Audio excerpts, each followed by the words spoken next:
Welcome to the Produce Industry Podcast, your weekly download on current events, trends, market reports, and community discussions. Join us each week from Tampa, Florida, as we cover all aspects of the produce supply chain industry. Ladies and gentlemen, here's your host, my boy, the voice of the produce industry, Patrick Kelly. Welcome back to the Produce Industry Podcast, everyone. I'm your host, Patrick Kelly, also known as Lil Citrus, coming to you live from Parma, Idaho. That's right, not in the traditional setting, not at a trade show, heck, not even in the Ag Life Media Studios. I'm actually here at Owyhee Produce. I've taken over the Produce Common Sense podcast from everyone. You might have seen him on TikTok or the other channel, Shay Myers. But we're here at Owyhee Produce, and we're checking out some onion harvest. We're going to check out some watermelons and even some sweet corn that all of us love to indulge in over the summertime. But as always, there are a couple of announcements before we get started. I know more trade shows that are going to be here that we're going to cover and that we're going to have fun with. This week, we have the IFPA Food Service Conference in Monterey, California, everyone. Now, we have a Powered By segment with Zag Technical Services. Everybody's asking me, what's up with Zag? Well, have you thought about your website being hacked? Have you heard about websites or systems and programs being hacked in the industry? Heck, one of the biggest ones we just saw was UNFI. They got hacked. You never know when you're next. And you never think to yourself, as part of the strategy, should we have cybersecurity in it?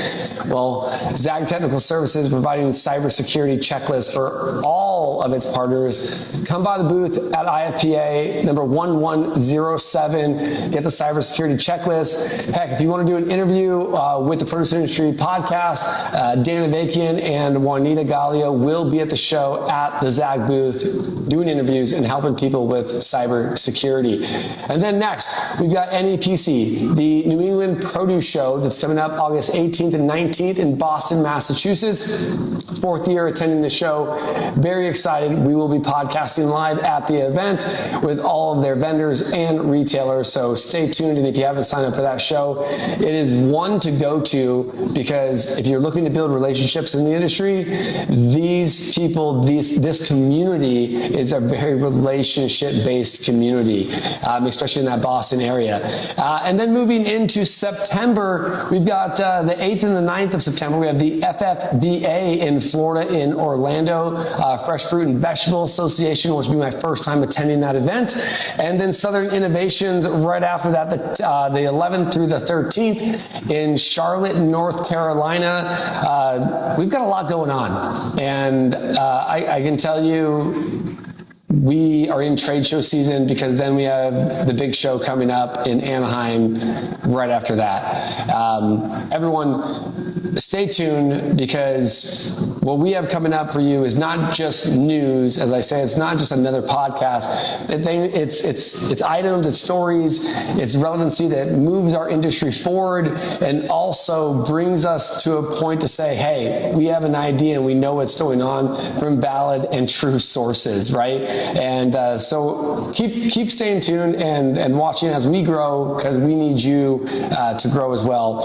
And then moving into our episode of the day, one thing that I got to talk about is that if you've been in this industry for any amount of time, there's certain names that you hear, right? And we've seen some of those big names, I would say, in the last few months, like the Doles or the Del Montes, and they're closing their business. Some of these are closing their businesses after 132 years. But we also start to see brands that we don't know, but we might know the name, right? We might see a person that knows the brand, but we don't know who's behind the brand.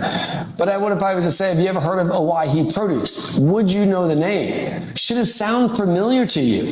But if it doesn't, well, we're going to give you the rundown, and it's not with the traditional guy you would see on LinkedIn. Owyhee Produce, listen, is a vertically integrated farm and produce company that specializes in onions. Now, other products they have is asparagus, corn, mint, and a variety of other rotation crops. Their roots literally and figuratively go go deep in the Treasure Valley soil here in Parma, Idaho, and right on the Oregon-Idaho border as well. Now, this isn't just any farming operations, as I tell everybody, and I'm very passionate about the partners and the sponsors that we work with. This is a multi-generational family farm that's been working the land here for over 4 generations. The operation started with great-grandpa, now who first turned the soil decades ago with hard work, grit, and vision. That legacy has now been passed down through sons, daughters, brothers, sisters, and grandkids, each one finding their own place in the operations and bringing their own unique strengths and passion to the table. If you've seen Owyhee at the trade shows, you will definitely see a mix of generation and family fun. Let me tell you this. This company, to me, it isn't just a company with, I would say, dust and outdated farming products, right? They're innovative, they're strategic, they're forward-thinking, and whether it's sustainable packaging, crop rotation, water conservation, food safety, or even lobbying for our industry, Owyhee Produce isn't just growing produce, okay? They're growing the future of agriculture, and I think that's what's so cool about it. And what's cool about it is I get to be here, right here. If I look out, if you're watching, I get to look out to the right of me and I see onions being packed and being able to share a lot of these experiences together. So we're going to take a quick break, and when we get back, we're going to talk a little bit about the product and what they do, take another quick break, and then have our 2 special guests here on the show from Owyhee. So we'll be right back. 120 years ago, in Groningen, the Netherlands, a small produce business began, trading fresh local fruits. By the 1930s, the Vandenberg family moved to Rotterdam, Europe's burgeoning fruit hub. But when the 1940s brought turmoil, they fled to America, rebuilding their legacy in fresh produce. In 1958, Jack Vandenberg became a trailblazer, importing fresh Chilean fruit to the US, opening doors to global flavors. Today, that spirit of growth and innovation continues, with sustainable packaging, carbon footprint tracking, and the finest fruit varieties. We're redefining freshness for the future. Family, fresh, innovation, celebrating a legacy 120 years in the making. This is Jack Vandenberg.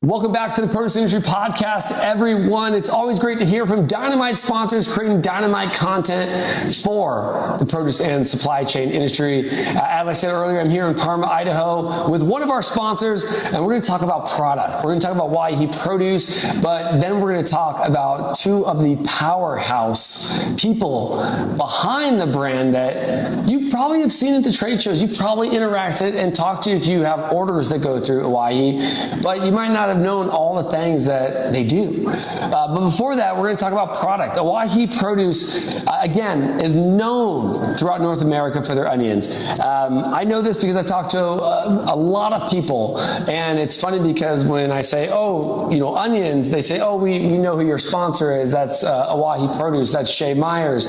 And I say, yeah, but there's so much more beyond that. And then I say, oh, we had onions going from Owyhee to Canada one year, and we used to buy it through a broker, and we always had great onions. That's what our community is about, right? It's that network that we use to build our businesses. And so we're talking onions, yellows, reds, whites, sweets. I've been very fortunate to be in the fields. I've been in the onion hangers as well, watching millions of pounds of onions being processed. And with a commitment to quality that I would tell you is second to none here at Owyhee Produce. They grow, package, ship millions and millions of pounds of onions every year.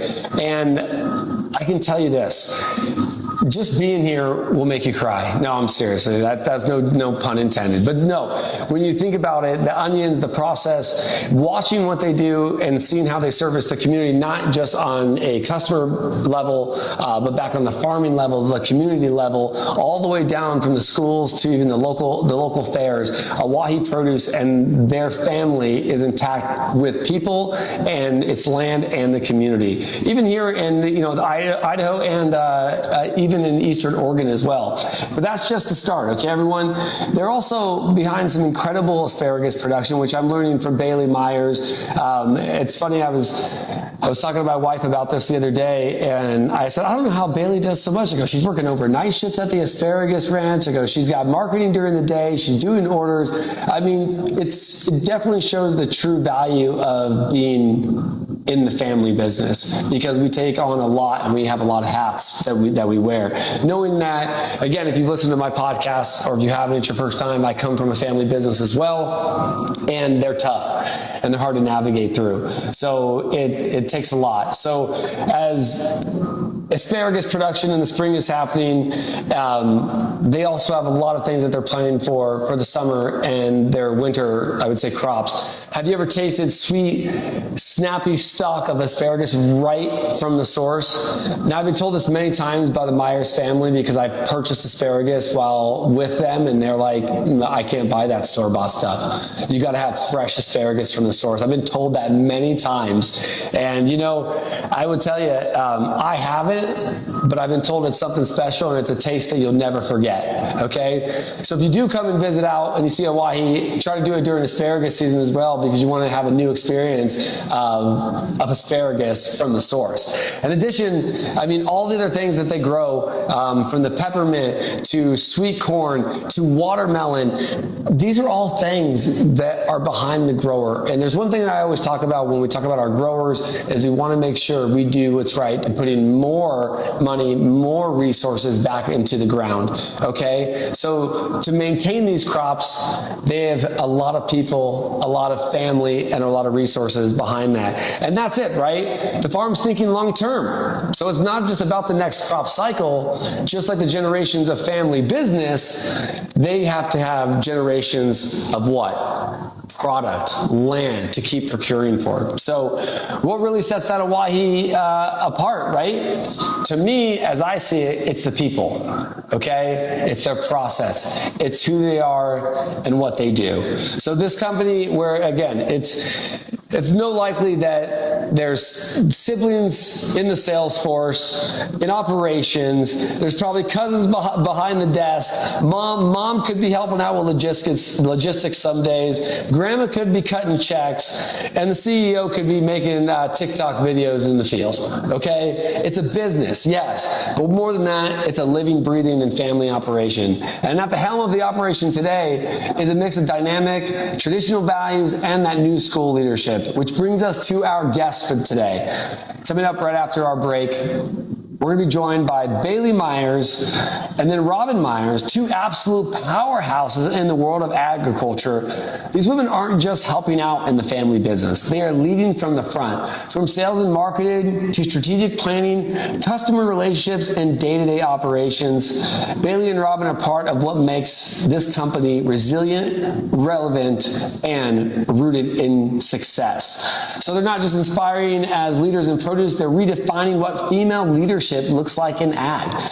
You won't want to miss this, I'm telling you, as generational transitions start to happen, brand storytelling grows, and we make our mark standing shoulder to shoulder with the family we have day in and day out, and with people in our industry. So let's take another quick break. When we get back, we will talk to Bailey and Robin Myers. ZAG Technical Services, we do many things. Managed services for IT needs, including consulting. Another area of expertise for us is cybersecurity, making sure that there's awareness and risk prevention.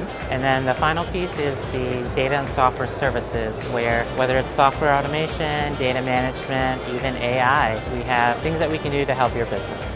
Those are core components that your company relies on. So we have a rich history of being able to manage these IT services so that you don't have to worry about them. You trust us so that we keep your operations going and your business going ultimately.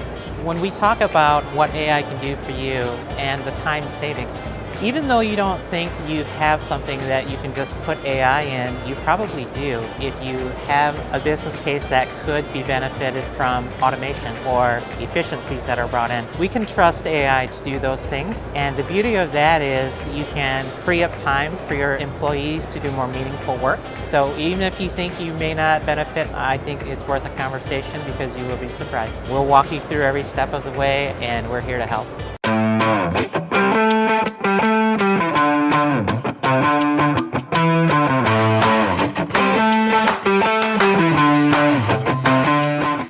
Welcome back, everyone. It's always great to hear from Dynamite sponsors, creating dynamite content for the produce and supply chain industry.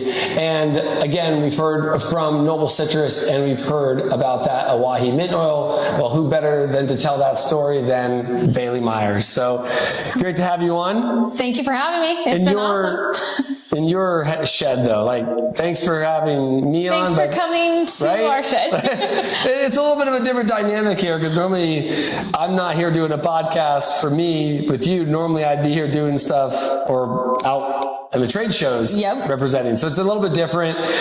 First time on the show, though, for you. Yeah, first time. Watched it a lot. Been around it, but never been on it. I love that we've literally taken over the Produce Common Sense studio. So you'll get it back when we decide to let you have it back. Okay. I have a key. He doesn't need to. We've commandeered the studio today, but it's great. You know, one of the things that we've talked about over the years is that the people behind Owyhee Produce. We've seen that in some of the videos, the amazing workers out here. But when someone says Owyhee in our industry, they always think of your brother. They do, right? Yeah. Which I get it. Okay, but there's so much that goes on, and I talked about that in the beginning of the episode about family businesses and legacy. There is no family business with one person. So again, for Shay to do the job that he does, there's probably hundreds of other people doing that job, right? And generations doing these jobs, right? Yeah. And you're involved in that. Like 14 households now of just family members working on the farm. So when you see Shay, there is Shay, and he does a lot in front of the camera, but behind the camera, we've got cousins and aunts and uncles, and grandma's still involved. Like everyone still has a very critical role to make it all come together. It's true. I mean, they say that about the podcast because people always say like it's you, right? And it's so hard because yes, it's the Produce Industry Podcast with Patrick Kelly. But if I always tell everybody, if you remove Patrick Kelly, what do you have? The Produce Industry Podcast. You still have what is the core of it, right? Yeah. So that could be with anybody. But again, so Owyhee Produce can be Owyhee Produce with a different CEO, with a different CFO, with different people, as long as the values and the legacy and the mission and the brand, right? And those run deep in our family, right? Like we all have a role that we play. We wear different hats, but that legacy was instilled in all of us from very little.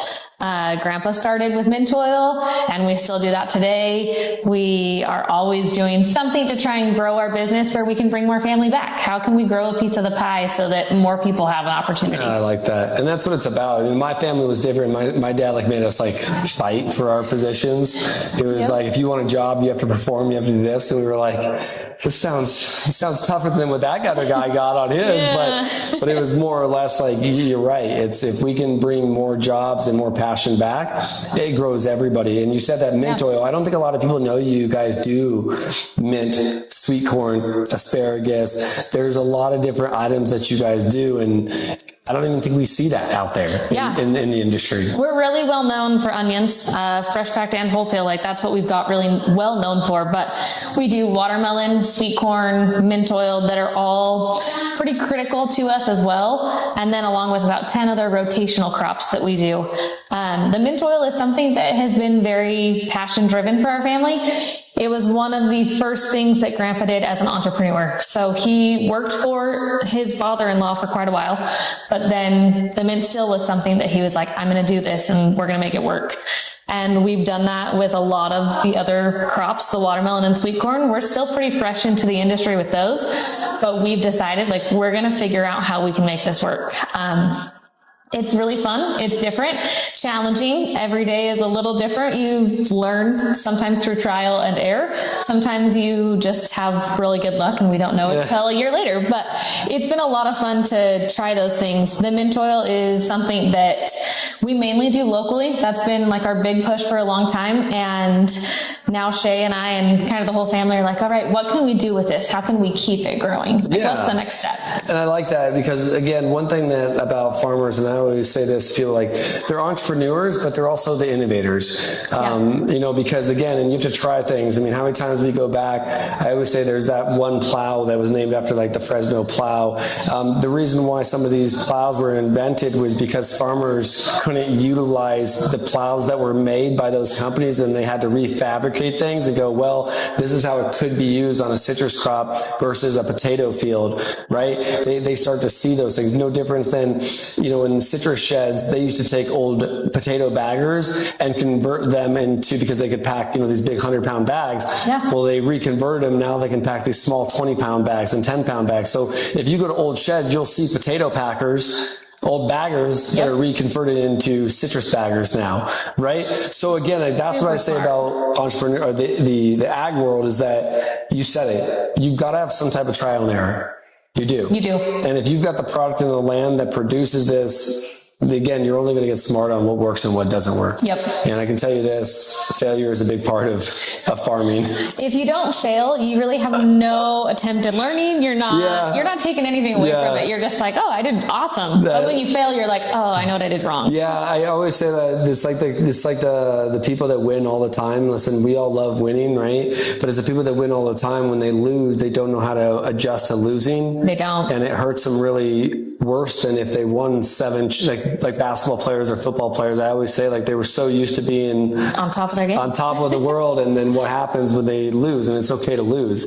It just means you got to get better at what you did. So looking forward, we're going to bring Robin on next, and obviously big part of the family, very big staple of the family. I would say bigger than Shay. Okay. Yeah. He might not admit it, but yes. He might not, but you know, without Robin, there was no Shay, right? That's true. That's true. So I think that, you know, that's fun. But if you look at Owyhee, you look at the family, you look at the generation, you look at the legacy that you're in, what would be something you would tell our industry? Because again, if they don't know about asparagus, they know you for onions, you know, what would be that thing you want to tell them about Owyhee? I think with that, like, everyone always kind of looks at Owyhee as a book, right? Like, I look at all these companies, what are they telling people about themselves? What are they going to tell the story of? And sometimes that story is so in depth that, like, people look at it and they just flip through. They're just, okay, you know, it's really cool. They sell onions. That's awesome.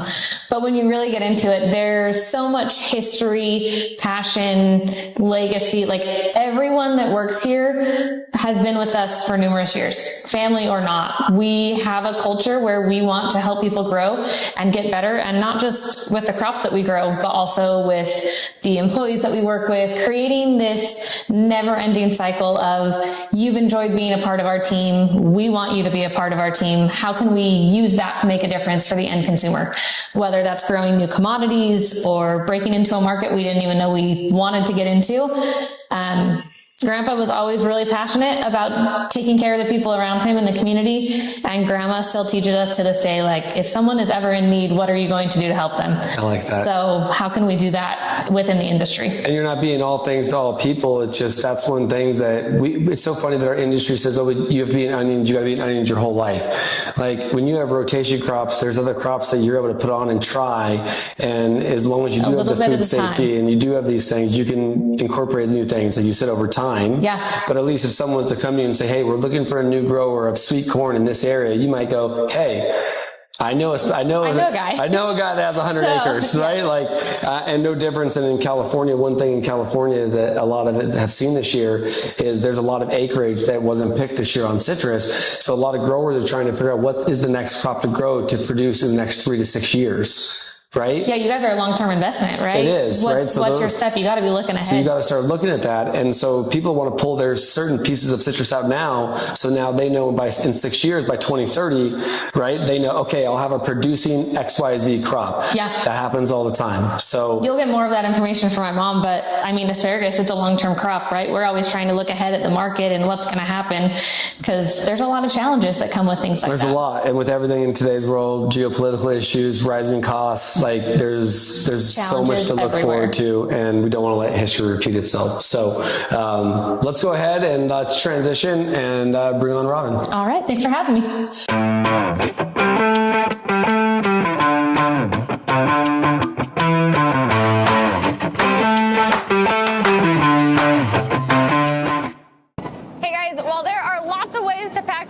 This is how we do it at our Owyhee packing shed in Parma, Idaho. We take the corn, make sure we snap that end piece. Maybe they all make it look easy. We're going to throw that away, and this is what you'll find in the grocery store. We check the size without even having to look at it, making sure that your corn looks nice and fresh and great for you to eat on your tables. Hey guys, did you know back to school is starting, but watermelon doesn't end when school starts? Locally grown Idaho watermelon can be found all the way into September. Just because your summer activities are over doesn't mean your school kids won't enjoy a fresh, local, juicy watermelon brought to your table.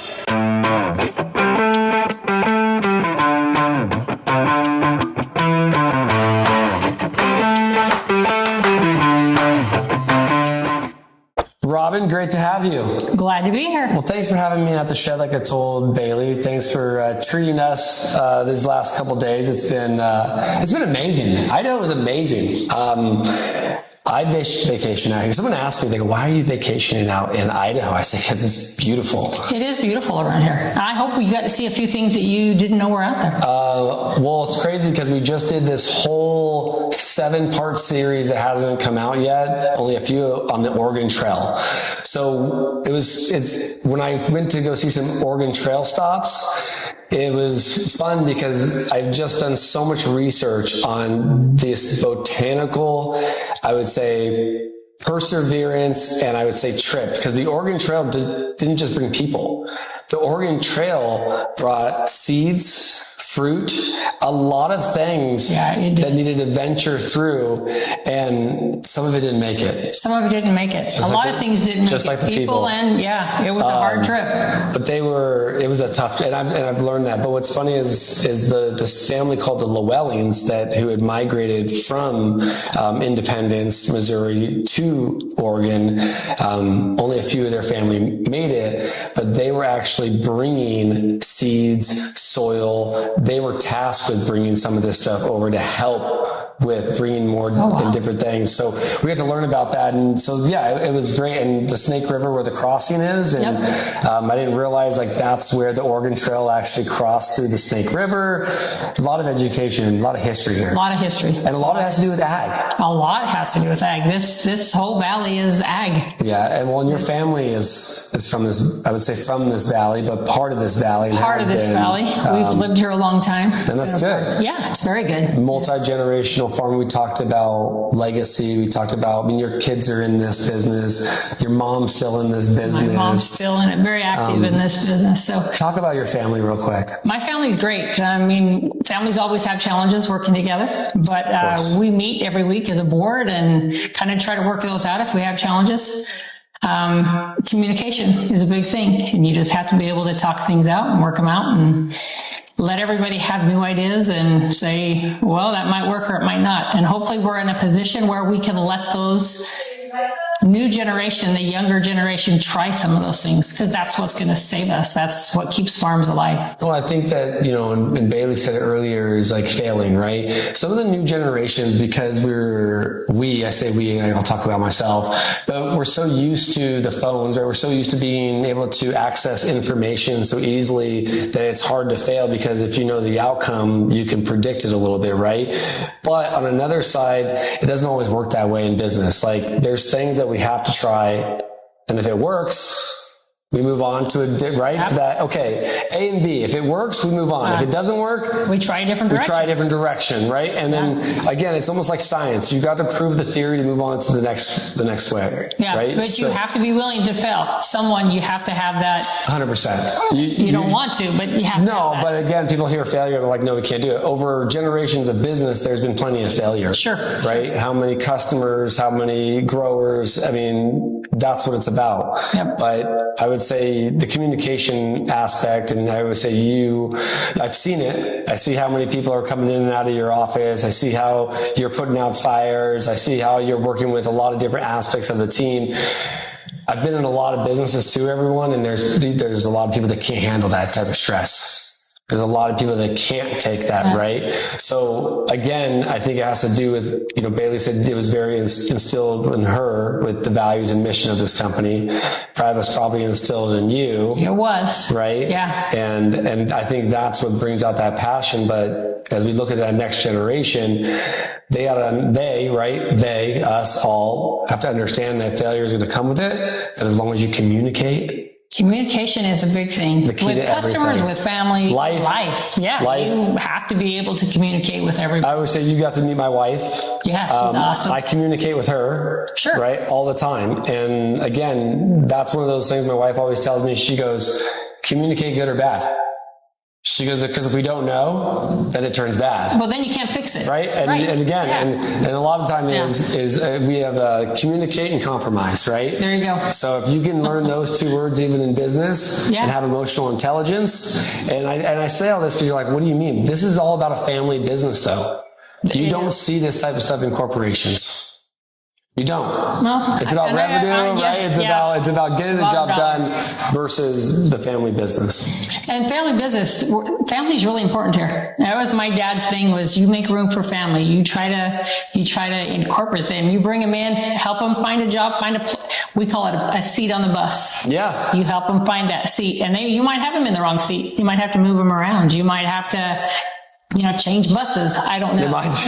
We might have to switch buses. I get that. And that's not always easy, and it's not always fun. No. But for the survival of the business, you have to be flexible and willing to do that. And it seems like you guys have over the generations, right? So you've got, like I said, Bailey said 14 or so plus family members or families working here, including family and non-family members, right? Because you have extended family, I bet, out here. I bet between everything, there's tons of extended family. We see that, right?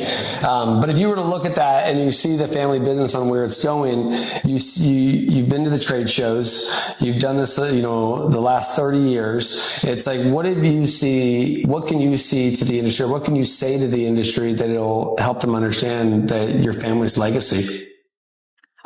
We have a statement that we always use. It says, by word or by handshake, we'll do what we say, no matter what. We don't have to sign a contract. If I tell you I'm going to do something, you're going to have to do that. And that has to work in family and in business. If I tell you I'm going to do something, you have to follow through. That's just something my parents taught me, grandparents taught. You have to be good at your word. You just have to honor that word. If within your power, there are things that happen that sometimes you can't.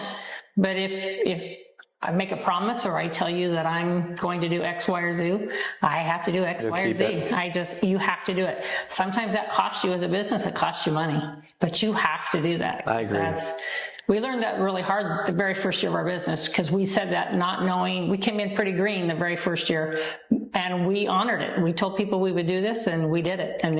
But you have to be honest in your dealings, and you have to have some integrity. And that builds relationships. It builds, a connection between people. And like I said, without relationships, people won't be willing to go to bat for you.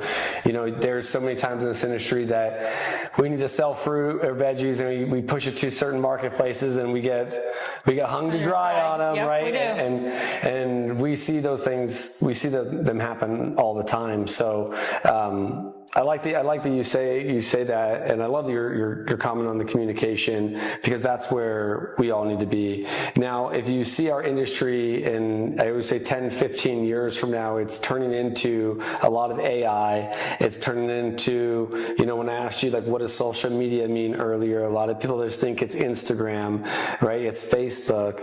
But I still believe that the next 15 years, we have a true opportunity to educate consumers, people, on who we are. This is the best time in the world to educate people between the social media networks on who we are and what we do. And someone told me this the other day, and I think you'll resonate with it because you and I have both been in this era, right? I've been in an era without social media where I was faxing my POs. That's how I started my industry. I was faxing POs. My dad would say, go wait by the fax. They told me that it is coming over at 12 o'clock. And that's what I would do sometimes, right? No one sent POs by email when I first started. There was no email POs. People say avoid that, right? But I always say this next 15 years, we have such an opportunity to explain who we are and what we do. Why? Because someone said this to me and I never thought that this would happen. They go, what happens if YouTube went out of business? What happens if LinkedIn shut down tomorrow? They went bankrupt. You're going to have to rely on those relationships that you have built, that you work on every day, that you tell people you're going to do and you do. Right. And all that content that was created over that time, that's what they're going to remember you at. No difference in how we remember the movies Lethal Weapon 1 through Lethal Weapon 4, right? We remember seeing those 80s movies at a time that we'll never see them again unless we see them on a platform now. Right. Or if we have a VHS or things like that. But that's why I say like these next 15 years, we have the best opportunity to show our story because if something happens with technology, people are going to remember you in those last 10 to 15 years on what you produced and the story you told, right? Versus just another ad or another story that, oh, hey, we're starting apples this month. Yeah. Hey, Cosmic Crisp is here again. Hey, right? All the things that come every season. Or would you want someone to say, no, I remember this company. They have a legacy in onions and row crops. And I saw this when it was on YouTube back in the days. And we do. We want to carry that legacy on. You know, I want my grandchildren to come back and have a place to farm and if they choose to do that, right? I want it to carry on. I hope that American farmers can continue to feed, you know, people. That's feed America. I want them to be able to do that. I agree. We always seem to forget, and I say this even about this American farmer, the USA is a land of immigrants. Yes. Okay? It's a lot of immigrants that came here looking for a better start. Again, no difference in my dad being an immigrant from Canada. But some of the imports we deal with, the people we deal with, now the land that we have here was produced for the Americans when they first came over here, started farming because they needed to produce for America. Yeah. So again, American farmers produce for American land, but also for exports and other things like that. So I love it. Robin, thank you so much for coming on the show with me, having me here at Owyhee Produce and being able to spend time with the family again. You're welcome back anytime. Thank you so much.